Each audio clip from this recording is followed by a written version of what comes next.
Hi everyone, this is Sugandha and this is my first video ever on the channel, which is about the learnings that I've had from the book that I'm reading. So, to give a little background, actually, I always wanted to be a good reader, and I was not a good reader for that matter.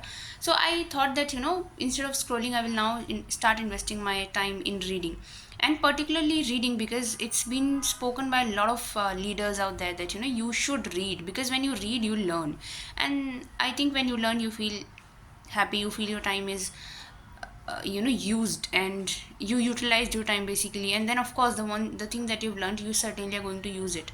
So eventually it's a win-win scenario.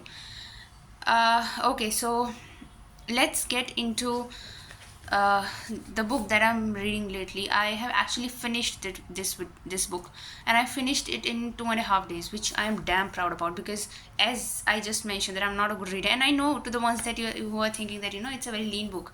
Ladies and gentlemen, I am a pathetic reader with a capital P. So I find it a matter of pride for myself, and I am actually. Okay, so going into one of the learnings that I've had from this book is about it's coming from let me see which chapter is it. Just a moment, okay. So this learning comes from the book, from the chapter 4, which is breaking free, mukti. Okay, just let me show you once if I can. Mukti, breaking free, right? So in this book, in this chapter, um, so let me give a little background about the book also. This book is about the learnings that Bhagavad Gita gives us, right? So in all the different stories, he teaches the shlokas, he teaches the actual meaning of shloka, especially in the real world when you are here in the current scenario, right? The world is digitalized, growing and whatnot, there are challenges, obstacles. So how do you use those shlokas in your life and you become practical with that? And then there is this protagonist who is Akash. So basically he is way younger, and unfortunately his father dies due to some disease, I believe, and then he is supposed to earn. So he earns and he feeds his family. So this is like a hand to mouth scenario which is happening with him, and he has a lot of younger siblings to take care. He has his mother, and as I mentioned, he's way younger, right? So he must be studying too. So the thing that happens is that he, like a everyday task, he gets up early in the morning, because he actually is working for delivery apps, right? So he knows that if he delivers the food on time, so he'll get some payment of extra money, which I'm not quite sure about, but it's mentioned, right? So um he's thinking that, and he meets an accident in that, right? So he is hit so bad that he is now supposed to be sitting on the bed for rest of the 15 days, which is quite disappointing to him. And more to that, he is a lot frustrated on the road at that point of time, because right now he is not bothered about the situation he is in, that he has met an accident, and it's quite critical. He's rather thinking about the fact that he won't be paid for the food which he's supposed to delivering, right? He's supposed to be delivering. So eventually the person Kanan, who is a psychologist, and he eventually helps people in all the different stories, right? So he comes up and he shows up and he asks him the entire scenario, which he explains to him, and Kanan tells him to calm down, stop, just relax for a moment and think of the fact that these 15 days are basically a door of an opportunity for you, wherein he's again frustrated and he says that, ki, are you mad? What are you talking about? How come these 15 days are an opportunity for me?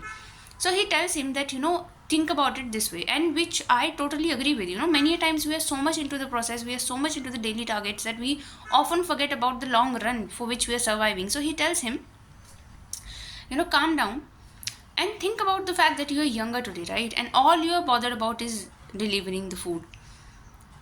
Do you want to see yourself doing the same thing for the rest of your life?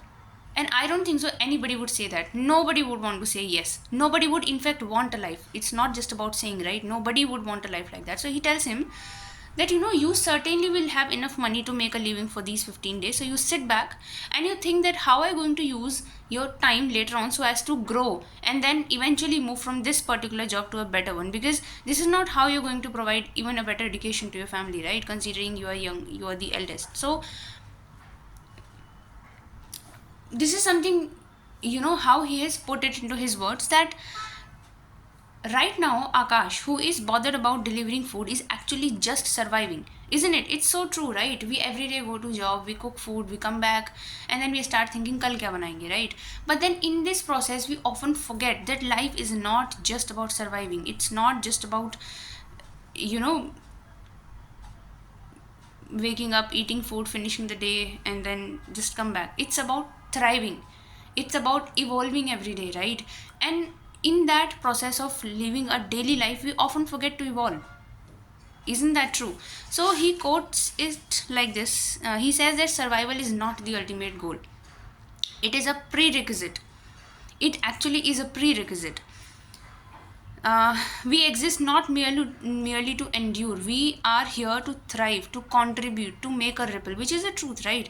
So eventually all of us want to be thriving, all of us want to be contributing, but we do we really get into it practically? क्या हम सच में do we sit back and we think about it कि you know what special did I do for myself today so as to make my tomorrow better? And I think this is something which is, you know, meant to be used, meant to be applied to their lives practically. And he finishes it by saying that, you know, even death in its inevitable cycle serves a greater purpose, which is a truth. He says that it makes way for new living, new beginnings, new opportunities to create and innovate.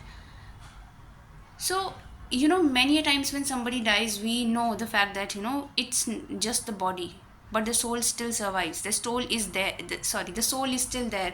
The soul is have a new beginning, a new openings, a new chapter, altogether different experience, different growth, right? So, all of this loop of living and dying is not just about surviving. It's about something, you know, bigger to do for yourself. So, every time you think there's an obstacle thrown, I personally believe that it's a sign that, you know, you have an opportunity to grow. You have an opportunity to come out sparkling out of it. So, you know, use it.